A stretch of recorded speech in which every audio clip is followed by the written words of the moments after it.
네, 계속해서 포항에서 전해드리겠습니다. 전국적으로 폭염특보가 강화되지만 경북 동해안 지역은 오늘 동풍이 불어 특보가 해제될 가능성이 있습니다.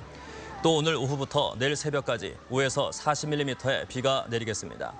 오늘 아침 최저 기온은 경주 24, 영덕 울진 25, 포항 26도를 기록했고 낮 최고 기온은 32도에서 33도로 어제보다 3, 4도 낮겠습니다. 해상의 물결은 0.5에서 1.5m로 낮게 일겠습니다.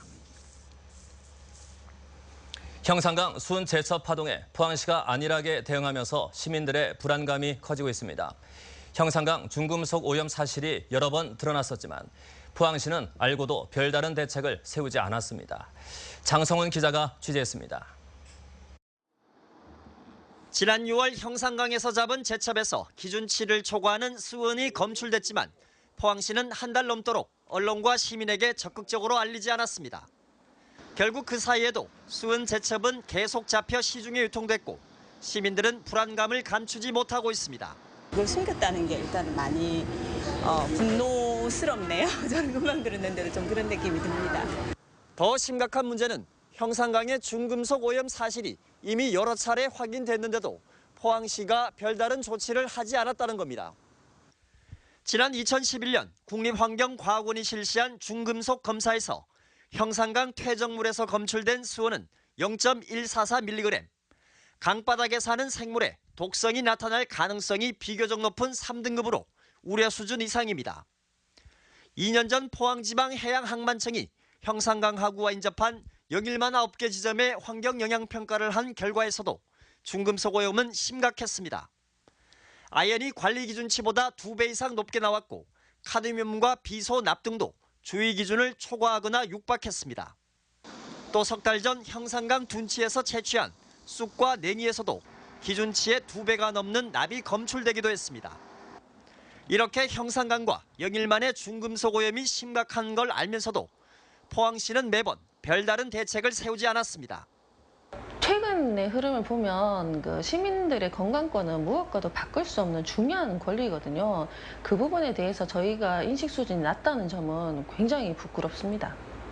수은 제첩 파동 이후에도 포항시의 대응은 소극적입니다.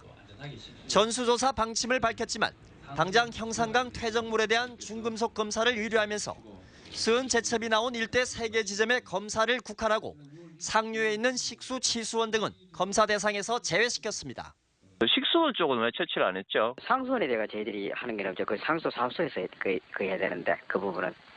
포항시의 안이한 대처로 시민 불안이 커지고 있지만 시의회마저 사태 파악과 책임 규명에 나서지 않고 있어 비난을 사고 있습니다. 시민의 건강권과 직결된 문제를 시의원들이 나서서 시에다가 압박을 주고 여러 가지 대책 마련을 하라고 요구를 해야 되는 마당에 도대체 뭘 보고 가만히 있는지. 한편 포항시가 추진 중인 형산강 살리기 프로젝트가 환경 보존 사업은 전혀 없고 친수 공간 등 토목 사업 위주인 걸로 알려지면서 이번 수은 제첩 파동을 계기로 사업 계획을 대거 수정해야 한다는 지적이 나오고 있습니다. MBC 뉴스 장성훈입니다. 지난 2분기 자유무역협정, 즉 FTA 체결국을 통한 축산물 수입이 크게 늘어난 것으로 나타났습니다.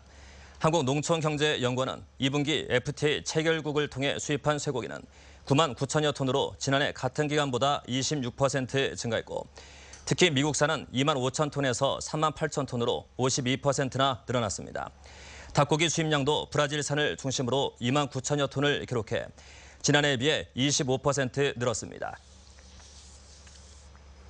경주시와 경주농협은 무인 헬기를 이용한 병해충 항공방제 사업을 실시합니다. 무인 항공방제는 지상 3, 4m의 저고도에서 강한 하향풍으로 작물 보호제를 살포해 약재 침투와 방제 효과가 높고 하루 50헥타르까지 방제가 가능합니다. 특히 이달부터 벼농사에 큰 피해가 우려되는 도열병과 홍명나방 등 각종 병충해 공동방제 시스템도 구축할 예정입니다.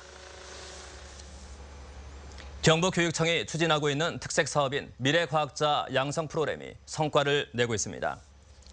지난 2005년부터 12년간 경북 지역 학생 674명이 이 프로그램을 수료해 이 가운데 89%의 학생이 국내 유수대학 이공계에 진학해 예비 과학자의 길을 걷고 있습니다. 미래과학자 양성 프로그램은 고교생 4명이 팀을 꾸려 대학 교수와 함께 연구 프로젝트를 진행하고 이를 바탕으로 12월에 연구 논문을 발표하고 과학탐구대회에 참가하는 방식으로 진행됩니다. 네, 이상으로 MBC 뉴스를 마칩니다. 감사합니다.